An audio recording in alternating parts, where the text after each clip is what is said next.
What's going on? This is Cody, and I have to interrupt that song because we've got a very important interview. We've got the creator of A Million Little Things on the phone for a special edition of the latest news to keep you in the groove with Maya. Maya, who's on the phone today? DJ Nash. DJ, how are you? I'm good. What's happening? Oh, we are just so excited to talk to you. Take it away, Maya. Okay, so what gave you the idea for A Million Little Things? Okay, so a few years ago, unfortunately, I lost a friend, and it really affected me. It was, he was such a funny guy, and I just realized we're so similar on paper, and I think it just really impacted me. It made me realize, I think sometimes when you lose someone too soon, there can be a reminder to keep living. And it really was for me. And I wanted to do a show about a group of friends who were all not living the version of life they thought they'd be living. A lot of us, we just aren't. Maybe it's better, maybe it's worse. It's just not exactly what we planned. Yeah. How did you decide who to cast? Oh, that's a great question. First of all, Maya, I have to just say, I'm told you are a fan of the show and you dig the show, and I really appreciate that. That's amazing. In terms of who to cast, I really wanted to get actors who were playing a version of themselves. To me, it was really important because the compliment the show gets that means the most to me is authentic. And it was really important to me that we feel like these people were real. And I think, as you've seen the show this season, as they're going through their depression or cancer or whatever it is that they're facing, the fact that they feel like real people we know pulls us in even more. So for some of them I knew, like for Ramani Malco, who plays Rome, I actually wrote the part with him in mind. I had worked with him on a project a few years ago, and I thought he had the perfect balance of comedy and emotion and humanity. And so I wrote that with him in mind. Some other people, pretty much everybody else, I went and found. And so I would do these meetings and auditions where they'd come in, I'd meet with them, and they'd read for the show. And when even before they read, I really wanted to feel like, oh, that feels like the person. Like I remember when James came in to read for Gary, we had this meeting. It's a meeting. He's going to meet with the showrunner about a TV show. He came in wearing flip-flops. I was like, okay, perfect. Okay, that's Gary. And I think there was just this trust with the actors that it's a big part of the show is this idea of giving someone the benefit of the doubt. And it was just a part of how our shorthand formed. So Allison, who plays Maggie, she came in and read. She, if you want me to just tell you for all of them how we did it. When Allison first read, immediately I loved her. I thought she was great. I was worried that she would play a little young next to James. So she almost didn't get the part. And then at the last second, her agent called me and said, well, how are you just not testing her? Have her come in and read. And so she did, and she was amazing. And I remember when Christina came in for Regina, she just had an authenticity to her. She was just so real. So there's that. And then Stephanie, I had not anticipated that Delilah would be French, and it just gave the character another dimension. It made her different in an interesting way. So that was fantastic. For David Gentoli, I've been a fan of his work from Grimm, and how do you say no to those eyes, right? How do you do that? So that was easy. My mom would not have let me come home for Thanksgiving if he didn't get the part. Did I give her? Oh, and then Christina Ochoa, who played Ashley, she came in and read, and I will tell you, my original plan for Ashley was very different. It was very different. And Christina came in, and she brought something to that part where you immediately said, what is she up to? What is she up to? With so few words in the pilot, it was incredible. And it was a delight. And then for finding Ron, or John, who played by Ron Livingston. That was a tough search. It was really, really tough to find someone who would be as charming and as delightful and as charismatic, but also play the troubled side. And I really wanted someone who brought a little star power to the role, too. So it was really hard to find someone whose schedule would allow them to do the show. I can't imagine anyone but Ron being John now. Yeah, that's how we put the cast together. It's great. Yeah, that's so cool. So are any of the characters based on people you know or knew? Yeah, so this is something that my director, so James Griffiths, directed the pilot, and he was our producing director for the first season. He directed the pilot, he directed episode 2, episode 5, episode 7, and 9. Oh, no, he didn't do 9. He did 7. Well, it doesn't matter. He did a ton of episodes. But anyway, he said to me as we were making the pilot, you're all these characters. All of them are a part of you. And we went through it. He's kind of right. So everyone thinks I'm Gary. I think Gary is kind of who I wish I would be. I think the part of me that's sad sometimes and has harder times is Rome. I think the part of me that is optimistic and sees every day, like I always walk around all day going, it's going to be great, it's going to be great. That's the John in me. And the character who I think I relate to the most and who certainly has had the most stories that come directly from my life when we play them through, you're not going to get it if I had to guess, but it's Catherine. So Catherine, I am Catherine. When we did this episode a couple weeks ago that had a field trip, that is literally exactly what happened when I took my son on a field trip, and he was like, I think it should have been Mom. And I was having this conversation about consequences and how I'm always going to love you. I think Maggie is loosely based on my aunt, who was always fun, and David Gintoli's character Eddie is just truly just a fictional character, someone I was thinking of in terms of someone who might be struggling, who had previous fame but now had faded a little bit. I think Delilah's a lot like my sister. My sister's a lot like Delilah. So they're all just different people that you know and parts of you. Yeah, people I know. Yeah, parts That's of me. Exactly. great. Thank you for handling that. I appreciate it. Cool. Who's your favorite character? Can I ask you that? I love them all, but I really like Gary. Yeah, Gary's fun. I mean, he's just fun, and he's the one who I think getting Gary right was the key to the show. I come from the half-hour world, meaning I did half-hour sitcoms for years. I worked on them, and I created a couple, and so this was my first drama. But I said, even though it's a drama, like life, the most dramatic moments in life have comedy in them. And so finding someone who could handle the jokes, but also be vulnerable and be emotional, that was really difficult needle to thread, both in writing the character and in casting the character.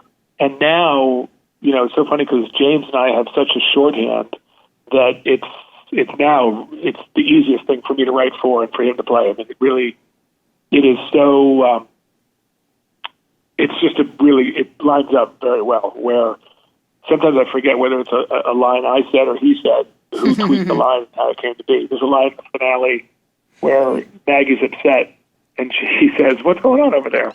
And that's just it's exactly the way I would say it, but it feels so natural coming out of his mouth. Cool. Yeah, James Roday is one of my favorite actors. He's also an excellent person, which makes it great. The whole cast is really... I've never worked with a cast that, A, got along as well as they do, and B, there's no ego. Everyone has tons of pride, but everyone just comes in and does their job in a really beautiful way. And I felt like, just when I thought I couldn't be more impressed with his performances, the scene he did in the finale at the cemetery, it was so beautiful.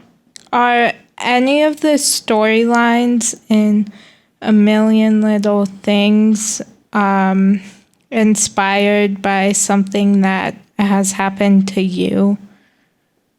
Every single story we have told has been inspired by something that happened to one of the runners, including me.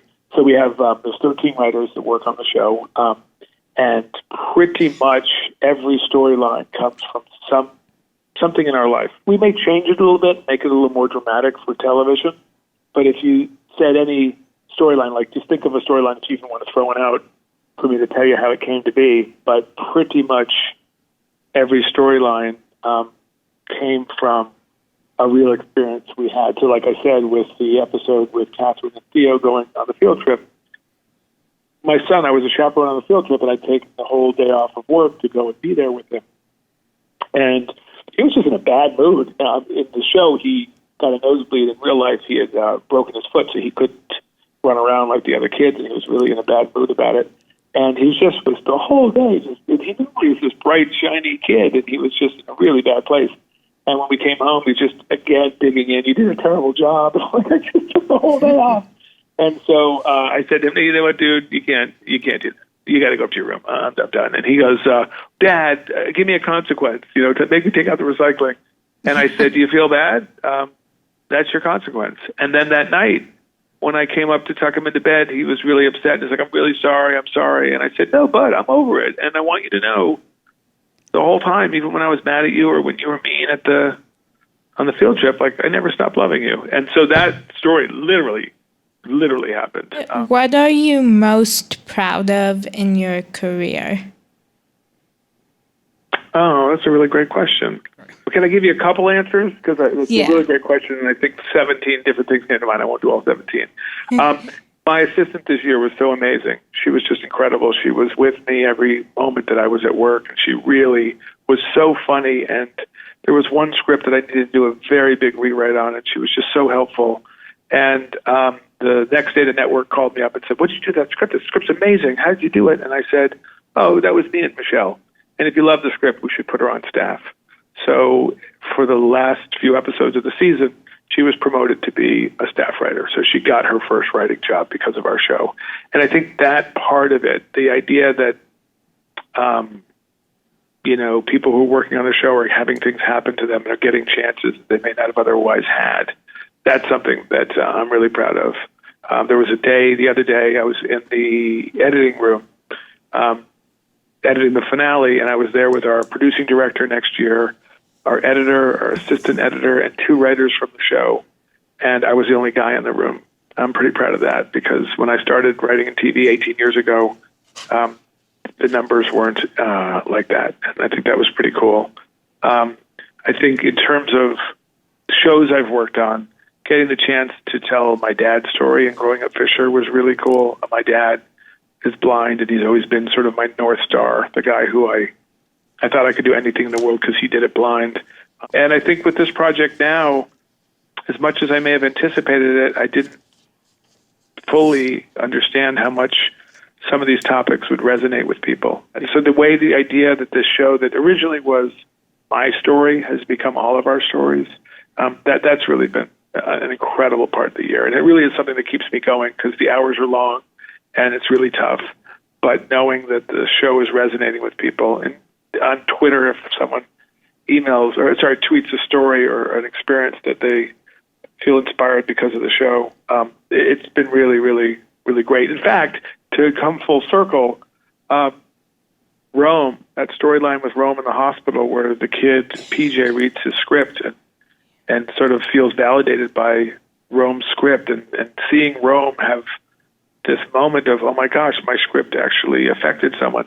That was based on exactly what this experience has been like for me this year of having the fans and the viewers of the show moved. And it's so important to me. It's really what keeps me going. That was a very long answer, sorry. That's okay. Go ahead, Maya. Yeah. Do you have a favorite episode in season 1 of A Million Little Things? Oh, it's so hard to pick. The pilot for me is really special because it's what gave us the chance to tell this story. And when I made the pilot, I was with James Griffiths, our director, Griff, the whole time. We were shoulder to shoulder the whole time we made it. And so that was just it was, even though the pilot itself might be a little sad, it was so fun and funny to make it with him. We just had the best time. It was really great. So that one stands out for me. I really loved the episode with Gary. It was episode 9 where Gary, it's called Perspective, and it's the one with the painting where John brings the painting and he's there for his friend. I love that episode. And I love when Gary gets emotional and the fact that at the end of the pilot, James said to me, "I'm the only one on the show who hasn't cried. I'm not crying." And so I said, "If you are crying, but we'll wait for it to be the right time." And this finale, I have to say, the finale, I was back up there with Griff, who directed it, and I was there for every moment. We had that chance to sort of finish the season the way we started. And I thought the performances the actors gave, 17 episodes in, they really are owning these characters and just delivering everything that's on the page and then surprising me with stuff that's not on the page. It's really like Maggie laughing when she found out she was in remission, and Gary crying, like that scene. There's just so many special scenes. Rome and Regina in the car talking about babies, which is exactly a story my wife and I had. We got married saying no kids, and we were buying a car, and she said, as we're buying a car, "This is the car. I think we should get this car." I'm like, "This is the car you get if you're going to have kids in the next couple of years." And she said, "I think we should get it." And suddenly we were not talking about cars anymore.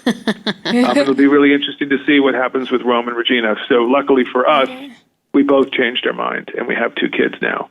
But we'll see what happens with Rome and Regina.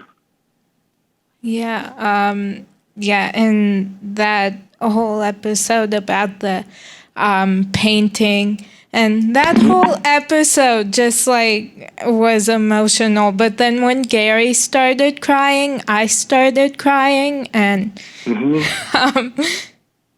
she's gonna cry right now just thinking about it. Yeah. Well, yeah, and tell me what that is for you, Maya, because it's so funny. So I sometimes write in public, and sometimes I write in private. And I've started to write in private a little bit more because when I'm writing these characters, I will cry as I'm writing the words. When I was writing that speech that Gary gave, I was sitting at a coffee shop, and I was sitting at the bar, so I didn't take up a whole table. So I'm facing the barista, and I'm writing this speech that Gary's giving, and I am bawling. And I don't care, and I'm such a terrible typer to begin with, so I can't. My hands can't go as fast as my mind, so I'm typing. There's water just coming down my face, and I'm typing, and the barista's looking up like, who is this guy, like, Skyping, or what is he doing? Who's he tweeting? Like, why? Some person just broke up with his old man. And so I'm typing this, and but it's so strange to me because they're fictional characters, and I'll often laugh in the writer's room when I'm crying about something. And I'll look up the writers who are often emotional as well. Like, these are fake people. But there's something real about them, because I think they remind me of part of what I'm going through or what I've been through. For you, what is that for you, Maya?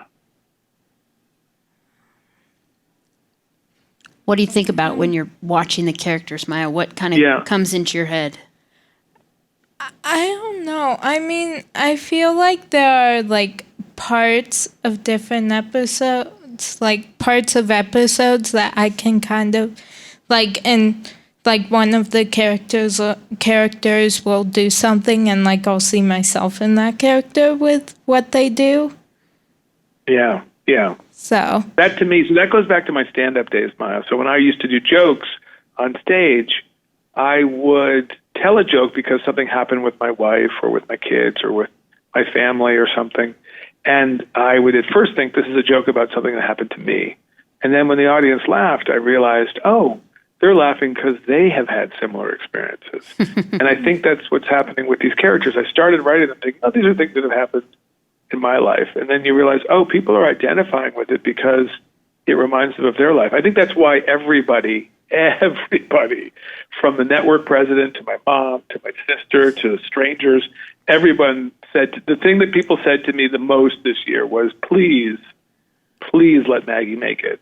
And I think it's because it reminded them of their own struggles that way, and they needed Maggie to make it. Yeah, throughout the whole season, I was like, Maggie has to be okay. Yeah. That's exactly what the ABC president said to me. Maggie has to be okay. He wants the show to stay on the air. Yeah. Do you have an idea of what stories you want to tell in season 2? I do. Or have you already written them all?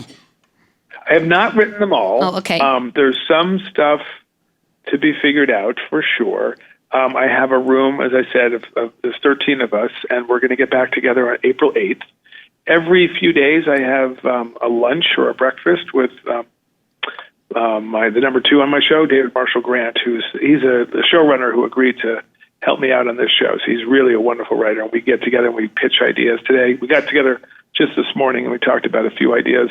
One storyline for Eddie that I think is going to be really moving.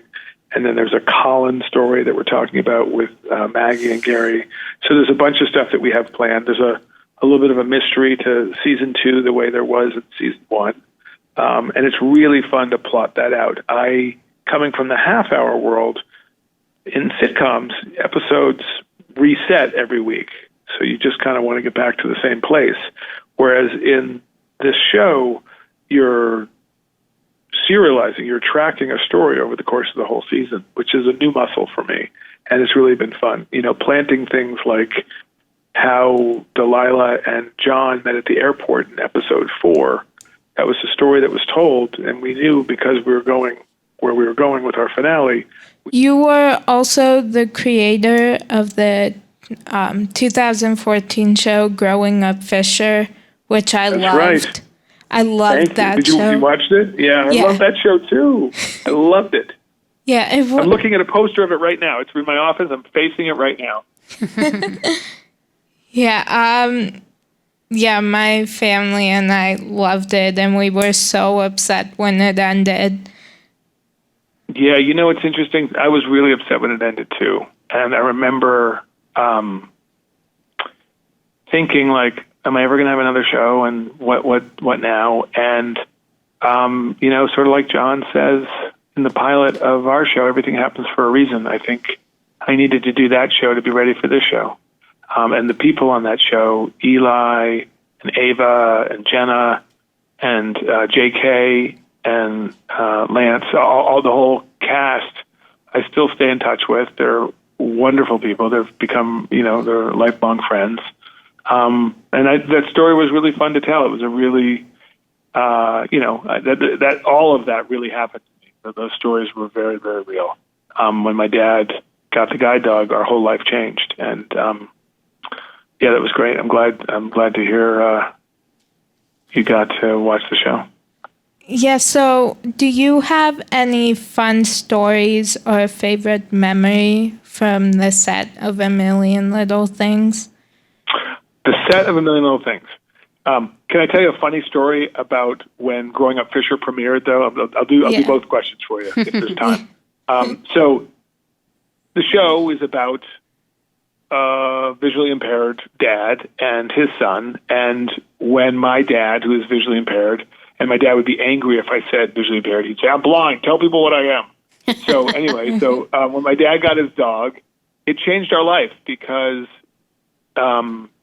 this was back in the 80s, and not everyone was as aware and as sensitive as they are today, even though some of them could be more sensitive than they are today. But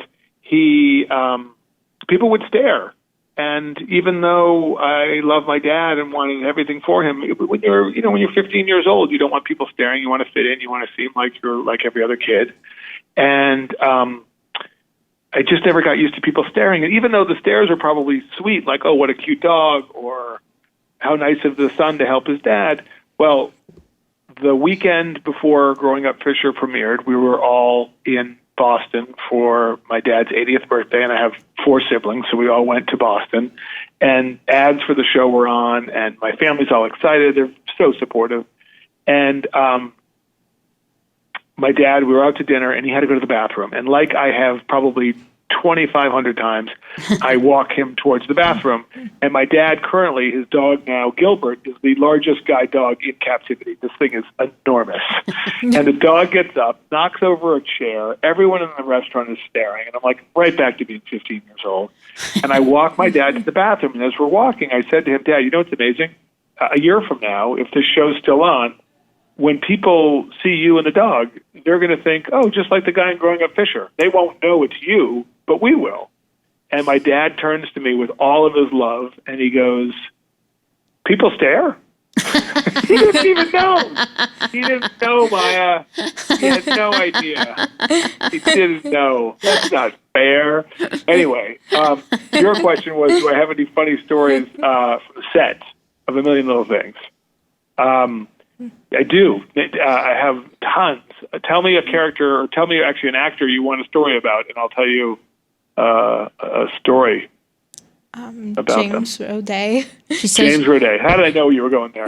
So when we did the table read for the pilot, and now I've talked too much about this, but I'll try to.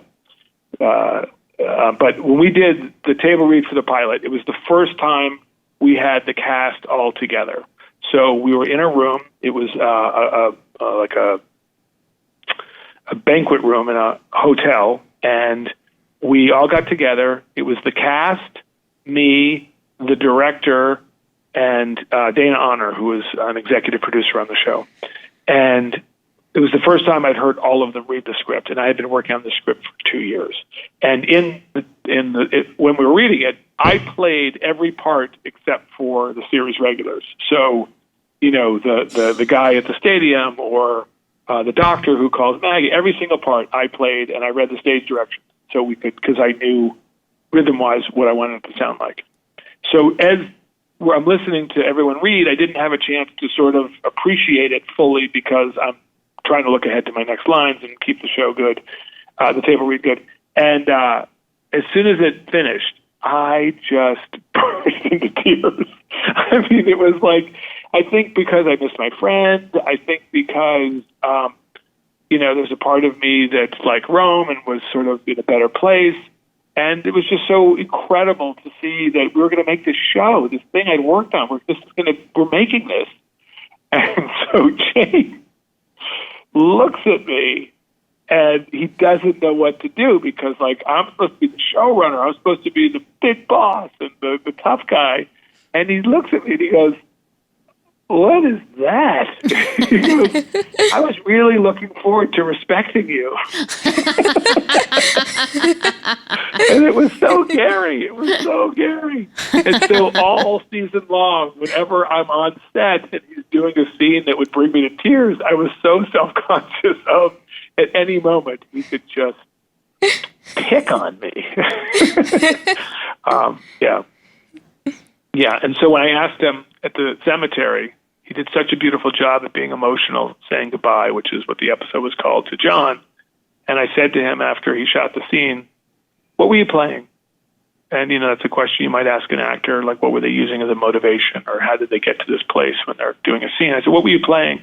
And he said, "I was playing every word you wrote this season," which I thought was so nice. That was really sweet. That's really sweet. Yeah. He's a good dude. He's a good dude. Cool. You got time for a couple more? Sure, totally, yes. Okay. For Maya, anything. Maya, I hope this is the highlight of your day, because it is the highlight of my day. Oh my God, this is the highlight of her, like, month, her week, Okay. her life, Yeah. maybe. Yeah. That's Just so you know, sweet. she has a show here weekly at the Seacrest studio. Okay. And she talks about different people. Of course, she's highlighted you before and different actors on the show. And of course, Every single actor. every single actor, she says. On A Million Little Of Things. course, every week she includes an update on this is when the next new one is coming out. This is what, you know. So we definitely get an update on A Million Little Things. Everyone here at Children's Hospital Colorado does, thanks to Maya. So just know. That's amazing. It's a big deal amazing. here. And I appreciate that. Yeah. Go ahead, Maya. What are you wondering next? So what show are you currently binge watching? That's a great question. Let me think for a second. So every night, I watch Seinfeld reruns. So that is the show I am currently. No, I always watch that one. The show I currently binge watch. Trying to think of what's the last thing we've watched. I've just been so busy with work where the last thing I want to do when I come home is sit in front of the TV again. That makes perfect sense, and that's an okay answer. Yeah, I think I'd probably need to watch a little more TV. I really like Ozark. I love Ozark. Jason Bateman did the voice on Growing Up Fisher. But that show is just so, it's really well done. It's really, really great. Excellent. Yeah. Hey, can you hold on 1 second? Because I'm going to give you a little surprise. Okay. OMG, Maya. He's giving you a surprise.